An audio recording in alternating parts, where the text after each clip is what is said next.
good here. Okay.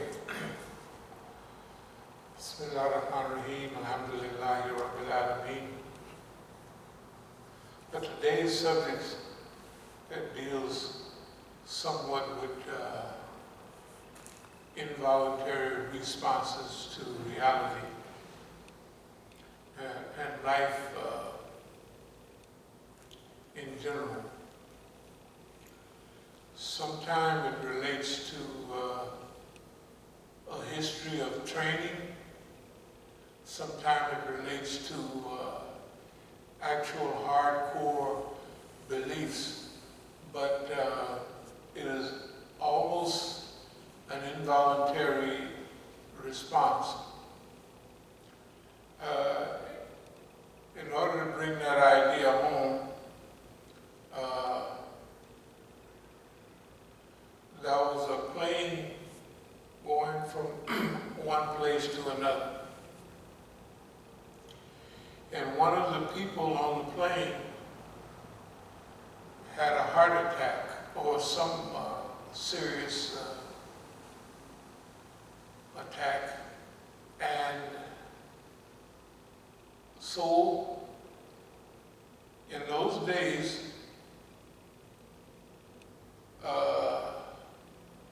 the way the laws were written, that a doctor, if he wasn't prescribed to do a certain thing by certain people, then he could be sued.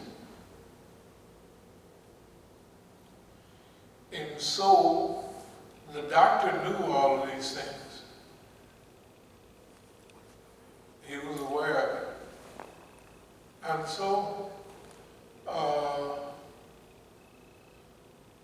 when the person who was laying there on the plane, when he looked at the doctor, he just said, "Doc, can you help me?" And the doctor, of course, knew the laws that had probably happened to many of his friends before, that person, if anything goes wrong or right, if the doctor treated him, this was at that time, this was several years ago, I don't know whether the laws have been changed or not. And the reason I say that is because now sometime when I'm on a plane and something happens to somebody, they will say, "Is there a doctor on the plane?" Right. Okay. So evidently there's been some changes in the guidelines. But at this time, the doctor said the guy that he was having serious myocardial infarction. And the doctor saved his life. But of course, a slick lawyer told him you could sue that doctor at that time. And in court, the judge asked him, why did you respond to this person if you knew you could be sued for, it would increase your insurance, it might put you out of, well, why did you do it? He said he asked for my help. I had the training. I responded to my training. My training was to help, and I responded to that. And therefore, although the law was on this person's side who was suing him, he automatically, the judge, by the way, the judge asked that question because this is something that was weighing on the judge's mind. The judge, like any young person, go into a profession and wants to,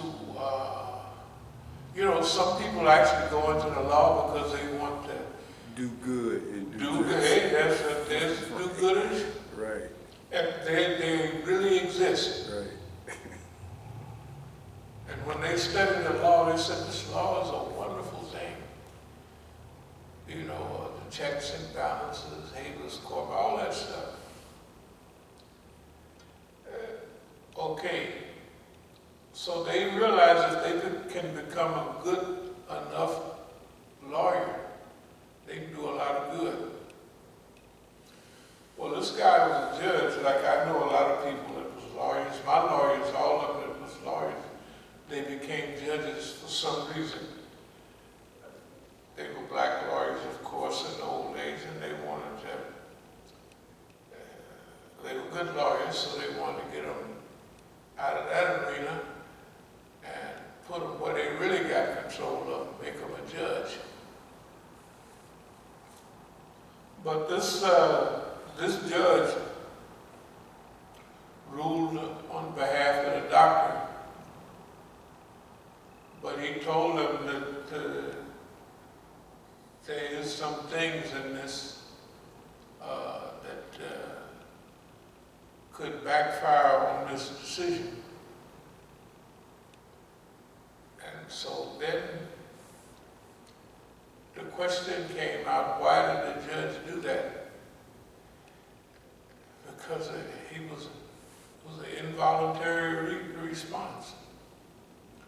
He was trained to do justice, and he'd been an attorney all that time, and he probably fixed 1,000 ridiculous cases where he had to cop a plea, he had to sell one out to get another, something, a regular lawyer.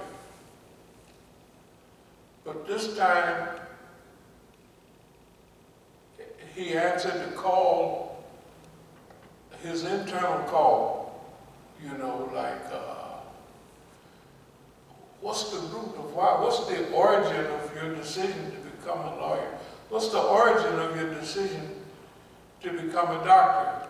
And when the doctor told the lawyer, the judge, that answered the question that the judge was feeling at that time. I have a chance to do right now, and I'm going to do it. Doesn't make if it come back later on, it's okay. So it's a primal answer. It's a question that comes up for people many times. They were acting off an involuntary response that originate from a trained response.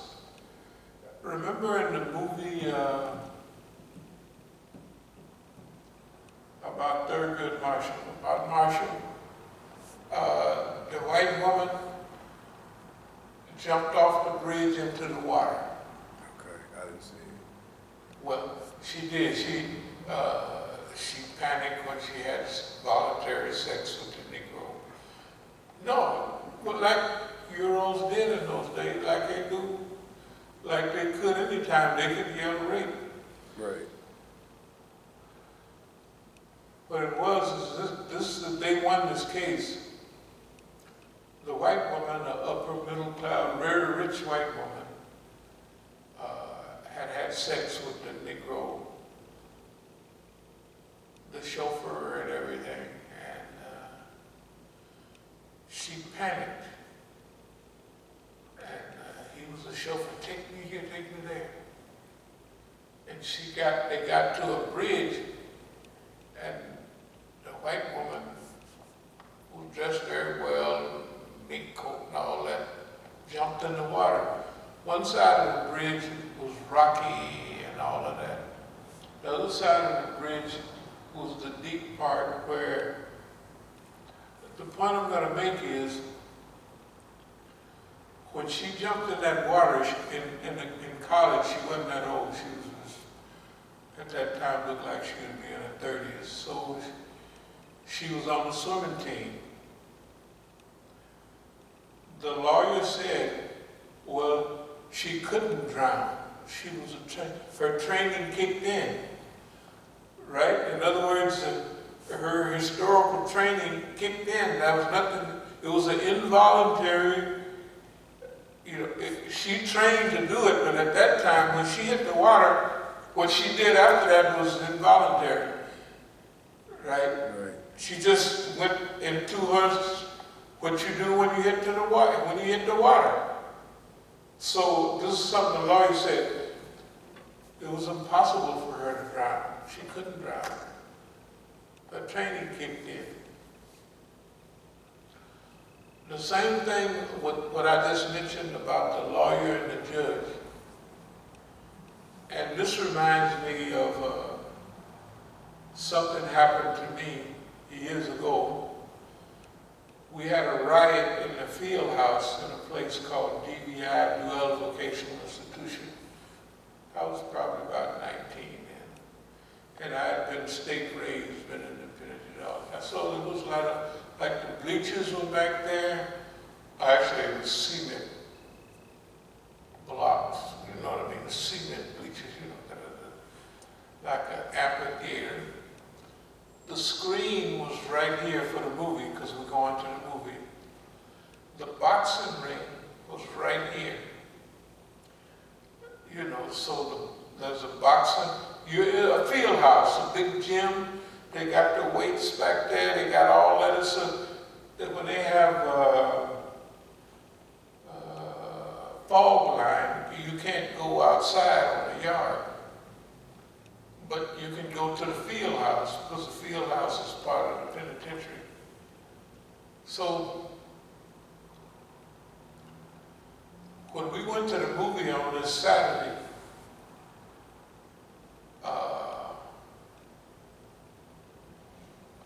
something started right here in the bleachers, and there was a friend of ours called Ducky. Ducky was from San Francisco. He was sitting right next to Sacramento Black, the heavyweight champion of the penitentiary. You know, Charlie Choo-Choo Johnson. He was a short Negro, but he was a football player, and he was fast. You know them short Negroes with big butts sticking up in the air and big thighs? He was fast, and he was deadly. You know what I mean? If he wouldn't have went to the penitentiary, he would have been on one of the football teams. I mean, he played that well. But he was naturally gifted. He was the heavyweight champion in the penitentiary. And so he was sitting right next to his friend, who was from San Francisco, Ducky. At that time, they would call this a prison riot. When the prison riot started,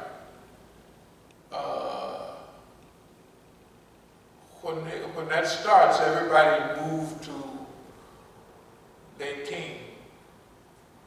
So the blacks automatically, you don't have to blow the whistle or nothing. It's all this stuff is automatic. The blacks move here, Mexican moves here, white boys move here. So when this happened very fast. I ran and jumped up on the boxing ring,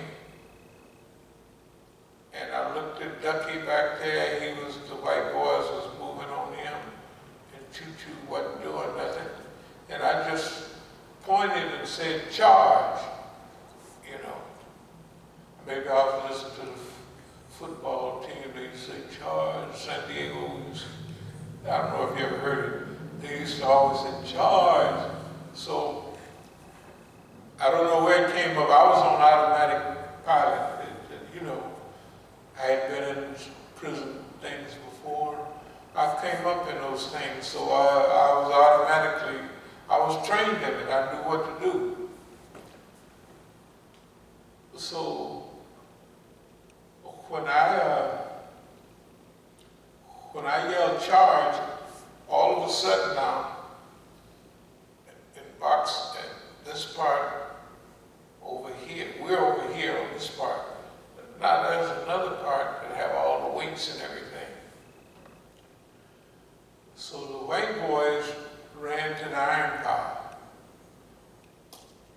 and they got all the weights. So that means that we got to come over this way. So since technically I had taken charge of the situation, and so the white boys all got all iron. So we would run up to the white boys, and they would throw the weights that they had. First, the light weights. Like, remember, everybody lifting iron, they all, I mean, a 35-pound dumbbell ain't nothing to, now it's serious. But they had 35-pound dumbbells. In those days, they even had, after the ride, they didn't, but before, they would have little 10-pound dumbbells. So they got the iron pile, so they was throwing the weights at the Negroes, so we would, and then we would back up, because you can't throw that iron that far. This is automatic. It's not, you've been in so many, so your training kick in. And when your training kicks in, like when you boxing, boom, boom, boom, you don't have time to think about all of this stuff. You can't think like, okay, let's see, he's throwing the right hand. So what I'll do is I'll duck under here and come back. You gotta do that. You don't have time to think. If you're a thinker, you'll get beat up and beat to death. That's why those type of things are like automatic response. You train so much that it's an automatic reflex.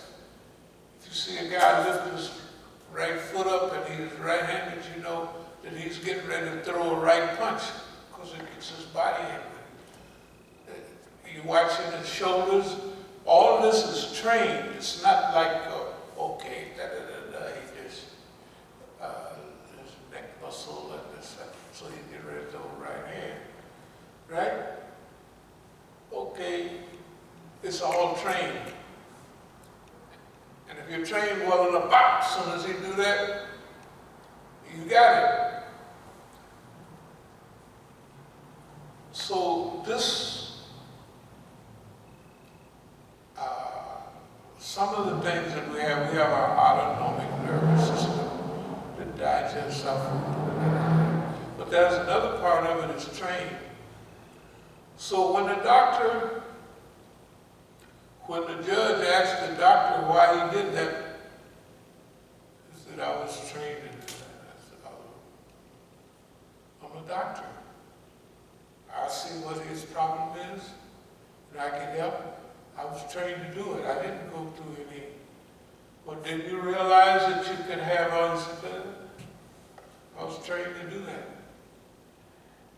And if I would have thought about it, maybe I wouldn't have did it, because I was at this guy could sue me. I'm not in charge. He's not my patient. You know all the laws that they have, you know.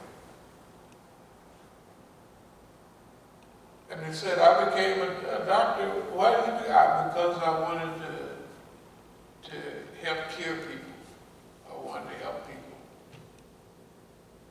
Now, he didn't have time to say, as I got into the profession, I had to help people. Oh, they got insurance. I can help them. They don't have insurance. They don't have a big package. So I can wrap them up, have them wrapped up and sent home. And that's probably how he lived his life. But at that point, his training kicked in. It was almost an involuntary response. I became a doctor because I wanted to help people. And the judge had touched something in him. I became a judge because I wanted to be a part of the justice system, not a system where 94% of the cases is all by plea bargaining, and the government gives the guy 100 charges, so he'll have to cop to one or two of them to not face all those charges. That's the system. What happened to me was the same thing. It was an involuntary. Now, I was supposed to go home the next month. This is 1963, 64. This probably was January 64, something like that. I was supposed to go home in February 64. And of course, I was in the right. Everybody told what Reem said this. And it was right, because white boys was throwing all the weights at us, because it was training. Ooh. And guess what? After about 2 minutes, guess what? We got all the iron. They done threw us the weapons, so we could beat them to death. We could move systematically. They done threw us the iron. All the iron is any use. You can't hurt nobody with a 200-pound bar, right? But all of that 10-pound iron, all of that 15-pound iron, and if you big like them Negroes, you could throw a dumbbell, you could throw a 20-pound dumbbell almost to the door, right? So if there's somebody over there that slipped and fell, you can throw a dumbbell on them and finish them off, right? Okay. The point I'm making is about involuntary, it's not involuntary, it's trained responses. So in 64, I didn't think, you have a date, man, you're gonna go home next month. Okay, I've been raised in prisons, I know what to do. I'm not thinking about I know what to do, I'm just calling things. And then, so we saved Ducky in the bleachers. He happened to be sitting in the bleachers close to the Euros, you know. And also in this riot, something happened real quick. They had one of the white boys